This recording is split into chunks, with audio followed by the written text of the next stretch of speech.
Welcome back to the webcast. It is week 8 NFL picks. Yes, Buffalo already played, but they were playing Tampa. That's Jacob. Let's go.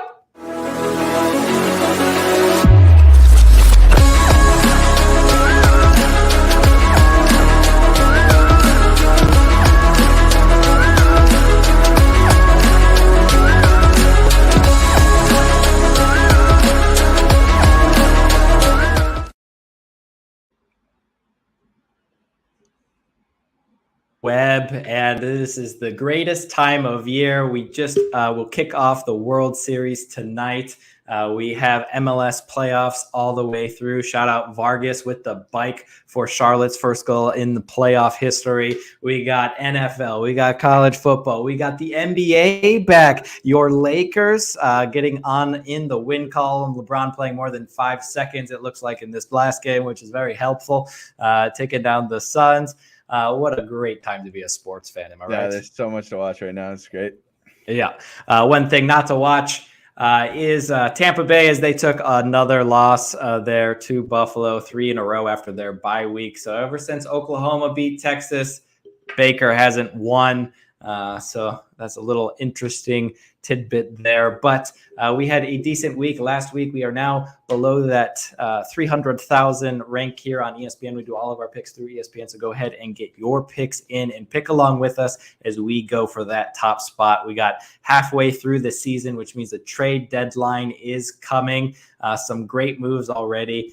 We will see what happens going on, but let's just dive into our picks here. 1 for 1 with Buffalo as we go to the Rams taking on the Cowboys, coming off of their bye week. They're now at home against the Rams. That offense for the Rams, I'm getting back into it. Cooper Kupp, Puka Nacua are averaging, I think, like 20-ish targets combined per game since they've both been back and healthy. That Rams defense always is going to be there, but will it be enough to stop a well-rested Cowboys team and Dak Prescott? This game in Jerry World, I think it'll be a really watchable game. I think it'll be pretty high scoring. I think I favor the Cowboys here playing at home. Yeah, I think they're going to need, especially Philadelphia, 2 games ahead now. In the win column in the division, they're going to need to get back to winning ways after their bye. I go with Dallas as well. Getting back. Minnesota taking on Green Bay. When will Aaron Jones play more than 4 snaps? We ask it every single week, and we never get an answer.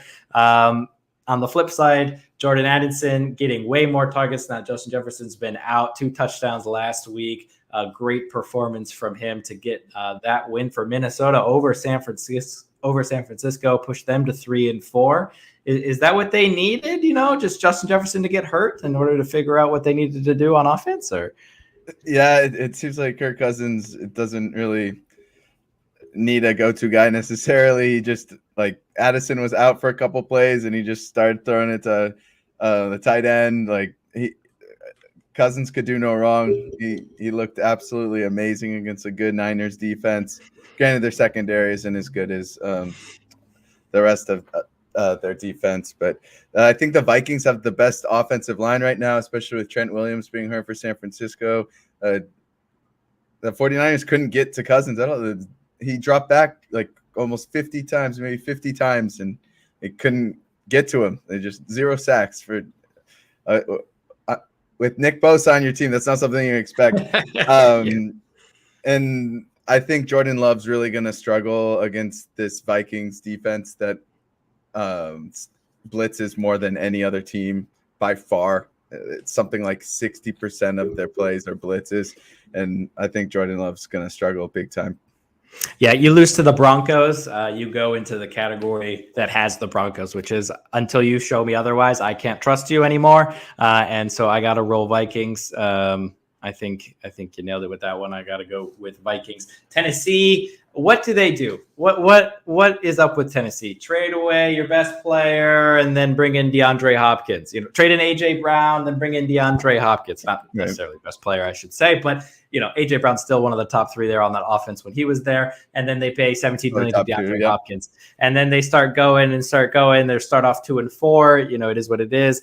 And then they trade away Kevin Bayard All-Pro safety to the Philadelphia Eagles this week. Does that mean you're honing it in for Caleb Williams now that you sit 2-4? What are you going to do with DeAndre Hopkins that you just signed? What are you going to do with Derrick Henry, who's pushing 30 years old? Everything is up in the air for the Titans. The Falcons, they might not be that explosive, and they might not be that complete of a team on both sides of the ball, but at least they have an identity and they're pushing towards a certain direction with Bijan Robinson, even though he didn't get that many touches due to illness last week, and Desmond Ridder.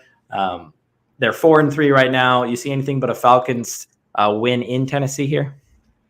I think it'll be a close game. I do like Falcons here. Yeah, Bijan Robinson only getting like 3 touches last week, and everyone's freaking out, especially fantasy owners. And turns out that they just didn't disclose that he was dealing with an illness. If he's recovered for this game, I don't see anything but a Falcons win. But I think it will be close with Tennessee at home. Yeah. I wonder what Desmond Ridder can do. That's always been the question. But Falcons without Bijan were able to beat Tampa Bay. Let's see them go in and get a win. New Orleans, Derek Carr slinging the ball all over the place. Jonathan Taylor for the Colts coming back. That's going to be a great game to see how Alvin Kamara and Jonathan Taylor both are as they get integrated more. Who's going to have the better day? What's going to happen with Zach Moss as well for Indianapolis? Gardner Minshew will get the start as Anthony Richardson's obviously on IR for the rest of the season. They are at home after that thriller against Cleveland, 38-35 last week. Maybe some questionable refereeing as well that took that win away from the Colts with that uncatchable pass there in the end zone. But hey, is what it is. Colts at home or Saints on the road for you? Yeah, Drew Brees Super Bowl rematch. What a different onside kick set of teams. Yeah, that onside kick was unbelievable. He tried that earlier this year, if you remember. So this is a tough one to call. I really think the Saints started to figure it out against the Jaguars late last Thursday. I think Derek Carr is finally meshing with Alvin Kamara. Obviously, they had a lot of catching up to do with Kamara's suspension. I think Carr's realized anytime he doesn't have anyone open, he can just pass it down to Kamara and he'll do something with the ball. I actually like Saints here. I really think that we've talked about this offense so much that they look so good on paper, but they haven't figured it out yet. And I really think they started to click. I'm not sure what exactly happened with Olave, if he's in jail or not. I think I like the Saints here. Yeah, Colts have let up over 30 points 4 times already in the 7 games this season. To the Browns 38 last week with their third string quarterback in there and Kareem Hunt and no Nick Chubb, and still let up that many points. So I think this is a perfect game for Derek Carr to sling it around there. I do like Jonathan Taylor to have a big game in this one, but I think I will roll Saints to get the win in Indy as well. Patriots looking to go into Miami and win, which they seem to never be able to do when they had Tom Brady. Now they got Mac Jones. Any chance for the Patriots to get a win in Miami? Obviously coming off that huge win, and the NFL is impossible to call. Patriots beating the Bills. Who picked that? If you picked that, you were trolling. So Patriots fan. But yeah, so Dolphins 5-2 record, super impressive. They still haven't beaten anyone with a winning record, but luckily they're playing the Patriots. So they're very good at stomping bad teams, and I think that's exactly what happens this weekend. I think Dolphins absolutely decimate the Patriots. Yeah. Speed. And they are at home, so I like Miami to roll in this one. I agree with the 97% as well. 82% got the New York Jets to go away to home and play the New York Giants there in MetLife in the Battle of New Jersey / New York. Who do you got in this one? Yeah, both these teams not having the greatest year, obviously. It's funny how people were so quick to bash Zach Wilson because you go from Aaron Rodgers to Zach Wilson. Now he's looking okay, and Now 82% are picking the Jets to win. Yeah. Very trendy. But Barkley hyperextending his elbow against the Commanders. He looks like he's still good to go. Zach Wilson's been doing a lot better, not turning the ball over. Only one interception in the last 4 games. With the Jets coming off the bye week, I do like Jets here. I don't know about 82% favored, but yeah, ESPN has the Jets as 3-point favorites going to this one. Sauce Gardner is good to go. So no Daniel Dimes, but I think Tyrod Taylor is going to have an issue. How injury-free is Saquon Barkley as well, I think will be hard. I think points will be tough to come back, and I think the Jets will be able to just get it over the line. The Pittsburgh Steelers getting Deontay Johnson back. Kenny Pickett to Pickens has always been a great combination, but actually Deontay Johnson has been the favorite target for Kenny Pickett last year, and so he coming back didn't really skip a beat. Jacksonville, obviously 5-2 on the year with a great start. Calvin Ridley has fit in nicely. Christian Kirk is getting even more into the fold for that passing game. Travis Etienne, 6 touchdowns in his last 3 games on the ground, but they travel to Pittsburgh to take on that defense. So we know Pittsburgh is going to rely on that defense to get a short field. Now that offense is clicking a little bit. Do you see any chance? Do you agree with the 20% here that Pittsburgh are going to be able to upset the Jaguars at home? I think this will be a really good game. The Steelers just quietly 4-2 with having pretty much no offense, just Mike Tomlin doing Mike Tomlin things. They're just never a bad team with him as the head coach. Both these teams on a little bit of a winning streak here, especially the Jaguars on a 4-game winning streak. Both of them starting the winning streak after getting kind of humiliated by the Texans. Nothing like a wake-up call with a rookie quarterback just stomping you. But yeah, both these teams looking pretty good. He's on a historic pace. How can you blame him? Yeah, CJ Stroud's looking good. I do like Jaguars here. I feel like I keep picking against the Steelers and they just keep winning. But yeah, I have the opposite problem. I think I've picked the Steelers when they've lost and picked against them when they won. So I can never pick it correctly. For the Steelers is just abysmal. Yeah, when you lose to the Texans but beat the Rams and the Ravens. And what are you even going to do? Yeah. Yeah. Do you want Steelers again? But yeah, I'm rolling Steelers. I am rolling Steelers in this one. I think I need to start picking them. They're going to lose. Jacksonville has had a great run here. I think they have the 2nd longest win streak in the NFL. And we know how topsy-turvy the NFL is, so that's got to snap here. And what a better place than on the road to Pittsburgh. Philadelphia going on the road to Washington, a close game, if you remember, a couple weeks ago when Philadelphia played the Commanders, but they were able to squeak by with that one. That was the one that preluded their trip across the coast to the Rams, where we thought the Rams were going to nip them after that close game with Washington. Right. We knew what happened there. Obviously, the Eagles, top of the NFC, adding an all-pro safety. Blankenship also back fully healthy. They should only lose Roby in the secondary now as they look to gain more and more confidence. Sam Howell is going to have a troublesome day, I think, against that Eagles defense, especially that pass rush. He might be able to get something down the field, but we'll be able to see that new look secondary for the Eagles and how well they're going to be flying around and how they're going to look. Jalen Hurts a little bit hobbled in this one. I don't think it matters when you got DeAndre Swift ramping up. A.J. Brown, Devontae Smith, and those guys are always going to be good. So I'm rolling Eagles in this one. I agree. 95-5, I think, is correct as well. I think this won't be close. Yeah, fly, Eagles, fly. They're going to just brotherly shove all the way back to the Super Bowl.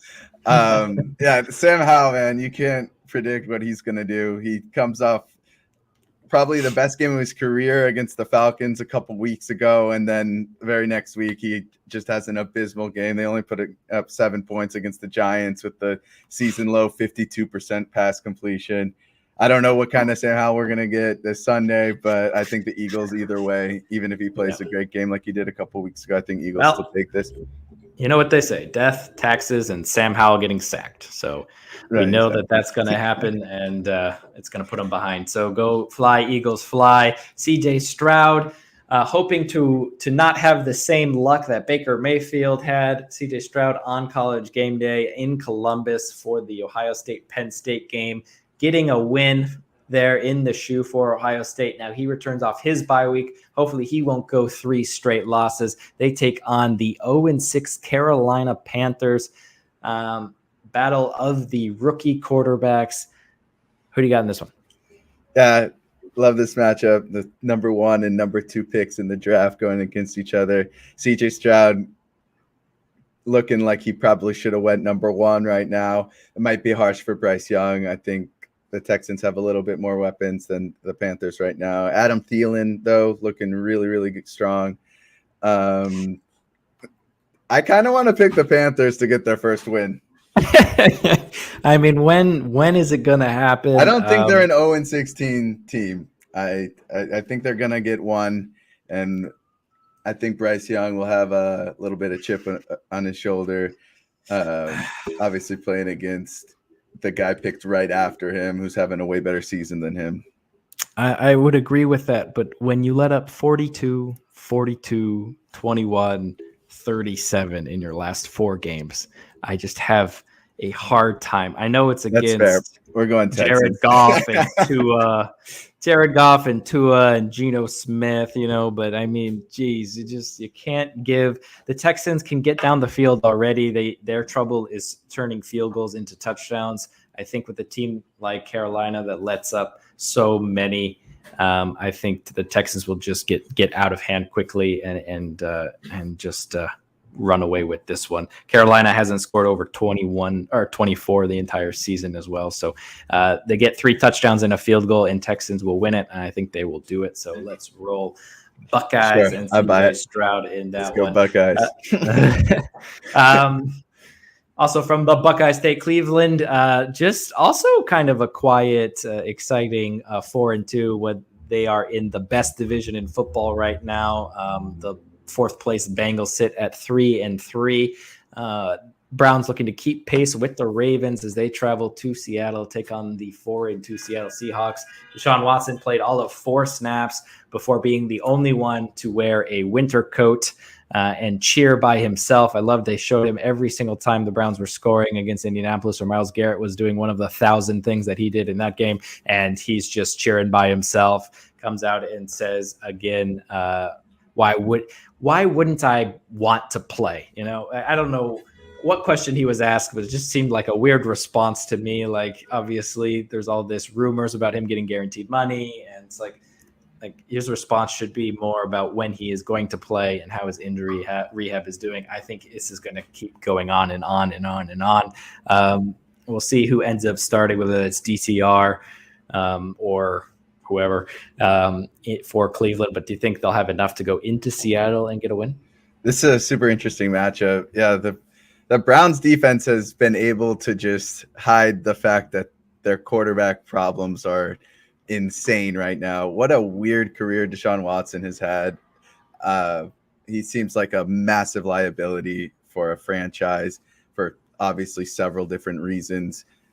But Myles Garrett is just carrying the whole team on his back. He was an absolute monster last week. He is an absolute monster every single week. I think Geno Smith is really going to struggle, as every quarterback seems to do with this Browns defense. I still not Gardner Minshew. True. That's true. I still think Seattle's always a tough place to travel to. Cleveland, obviously, flying far to on the road. I think Seahawks do enough to win this one. Yeah, I would agree. I mean, the streak of Cleveland Browns lack of through-the-air touchdowns just continues more and more every single week. If I'm not mistaken, none last week. There were so many points that I feel like I'm missing one. But no, Jerome Ford with 2 and a bunch of field goals, and then obviously the defensive scores as well. So, so I think Kenneth Walker and that run game will lead the Seahawks there, eat the clock, and they'll do enough to get the win. Kansas City taking on Denver, 97% have T Swift winning in Mile High. You agree with that one? Yeah, for sure. Chiefs are going to take this one. Hey, the Broncos got to win, though. They got to win. They beat a team that scored more than 17 points. You can't say that I anymore. can't say that anymore. Oh gosh, I know it's been. Let's see, it was I think 4 times in the last 2.5 years that they have won a game scoring more than 17 points. But again, it's against Washington, Green Bay. Can't remember the other 2 teams, but yeah, Kansas City to roll to 7-1. Baltimore looking to keep pace. Arizona looking to get a little bit more healthy, but I think it's going to be too soon for Kyler Murray to get back into the fold. But always would love to watch a battle between Lamar and Kyler. It's in Arizona, another far travel game on the schedule. Baltimore 98% here after that dismantling of the Detroit Lions last time out. They going to do the same to the Cardinals? Yeah, Ravens with probably their best win of the year against the Lions, beating a really, really strong Lions team. Lamar Jackson reminding us that he is an MVP quarterback. I think Ravens keep rolling. They're looking really good. I would agree. And, the Cardinals 1-6, that defense has shown up here and there. That offense has just not, been good enough. James Conner obviously going down injured. Threw a wrench in the whole plan. I do think that this is a sneaky upset game. I do think the Ravens will win this, but I think it's going to require the services of Justin Tucker. And I'm talking like a 55 to a 65 yarder there at the end of the game, as only he does. But I think this game actually, surprisingly, will be close. I think it's a little bit of a trap game after that dismantling of Detroit, flying all the way. Yeah, they might get a little cocky after that big win. I think it's a little bit that offense can get going when it gets going, but sometimes it stutters. But I agree. Let's roll Baltimore in this one in the desert. Cincinnati 3-3 take on San Francisco. San Francisco losing 2 straight now. They are obviously 5-2. The Bengals, however, are on a winning streak. So who needs this more right now? The Bengals or the 49ers? Great question, man. That's a tough one. I think this is the game of the weekend. Bengals, obviously, after starting slow again, doing really strong. Joe Burrow looks good. I feel like his injuries are a thing of the past right now. No one's talking about it as much now that they're winning anyway. Brock Purdy, however, really not doing good in the clutch again. You're really just showing that he's not a super experienced quarterback, because he's not. And those 2 interceptions late against the Vikings were absolute killers. It looked like they were just going to go on and win that game despite not having a good game. But who knows? Brock Purdy in concussion protocol after that game. Maybe his head wasn't right towards the end. We'll see if he goes this Sunday. Man, this is a really tough one to call. I think the 49ers need to win this really badly, to answer your question. I think even though the Bengals with a worse record, I think the 49ers are in just such a – both teams need to win this game, don't get me wrong. But the 49ers are in a point of desperation right now. Like a 3-game losing streak would just really hurt their confidence, and I think they got to win this one. Yeah, I'm actually kind of – in the camp to say that I kind of want Purdy to end up in concussion protocol just to see if this is the time for Sam Darnold. Obviously, out of USC, going to the Jets, big market, didn't really work out for him, getting bounced around a little bit there, trying to make it work, be the number 1, be in the number 2, be in the number 3, getting back to starting, back and forth, but never really had this kind of talent around him, this kind of moment of peace and quiet. Now he's on the 49ers. Christian McCaffrey, obviously 17 consecutive games with a touchdown. What a great way to get back into the fold than at home in what was Candlestick with Christian McCaffrey, that Levi's. Offense. Yeah, Levi's now. And I just think that he can actually do something special here. I think let's slow down here. Brock Purdy's the starting quarterback. Okay. I know, but that's what I'm saying. I'm kind of hoping that Brock Purdy gets just to give Sam Darnold chances to see. I see what you're saying. Yeah, I don't want Brock Purdy to end up not being the starter anymore. I just want to see in this type of game. This might be the last time Sam Darnold would ever have this kind of opportunity under the lights. against a big opposition at home for a really good team. I mean, the reason why this is such a big who needs it more is because San Francisco has kind of fallen off what we expect as the elite of this league. You had Kansas City, Philadelphia, and San Francisco, and they're kind of falling back now. Bengals obviously had the excuse with Joe Burrow injured in training camp and trying to get back with that calf. They have a bye week. I do think they will play really well, but I'm going to lean San Francisco here at home to get back to winning ways. And Sam Darnold, the upset of the week, because he will show out at home. Kyle Shanahan. Oh, I love it. Anyway, Chargers at home against Justin Fields. Well, not Justin Fields. D'Onta Foreman and whatever quarterback ends up playing for them. I think I don't know what to call it. I mean, they're playing second, third, fourth strings right now, the Bears, but they are getting some wins under their belts. They take on the Chargers, who just can't buy a win at the moment. Who do you got in this one? Yeah, Chargers 2-4. I don't think really reflects their team. I think Justin Herbert's really solid, and they're a lot better than 2-4. I think they go 3-4 this week against a bad Bears team. I think it's it's good timing to play the Bears at home for this. This hey, they beat the Raiders. They beat the Raiders. I think we need to start doing a tier system, because I really need to group my people. I have Denver, the Raiders, the Bears, and Green Bay all together as teams that until they show me Patriots something. just got out of that last week, but yeah. Yeah. I forgot about them. They might be there. Obviously, 30 points last week with D'Onta Foreman getting in the end zone 3 times was absolutely fantastic for the Bears. But I don't think that they can keep up with the Chargers offense. But I need Joey Bosa to show up here as well. But I will go Chargers at home. There might be more Bears fans there in LA. Yeah, there often is. Yeah. There definitely is more Raiders fans in LA, but they play in Vegas, but they play this weekend in Detroit. So who do you got, Lions or Raiders?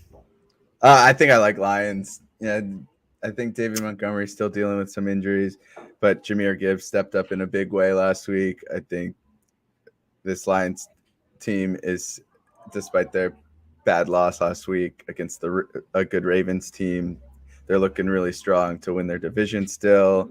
Jimmy G coming back off that back injury. It looks like he should be able to go. I don't think it'll be enough to beat the Lions at home, though.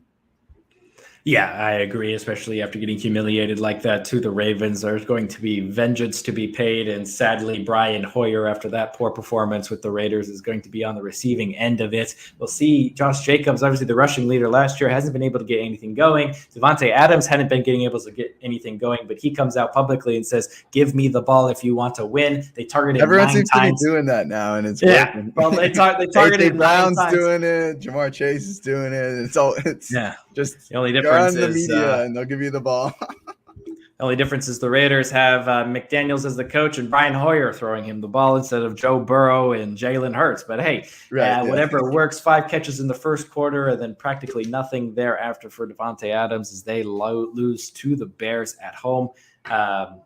They now travel to the Lions, and I just give them no chance. They'll have no time to throw the ball. They probably won't get much going with Josh Jacobs. Josh Jacobs might be able to get some dinks there throughout, but I like the Lions to win Monday Night Football against the Raiders.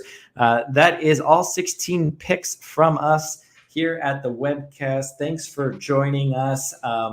Catch the description for all of our artworks done by Smiley Sports. So go check her page out on Instagram. And until next time, we will see you. Thanks for joining.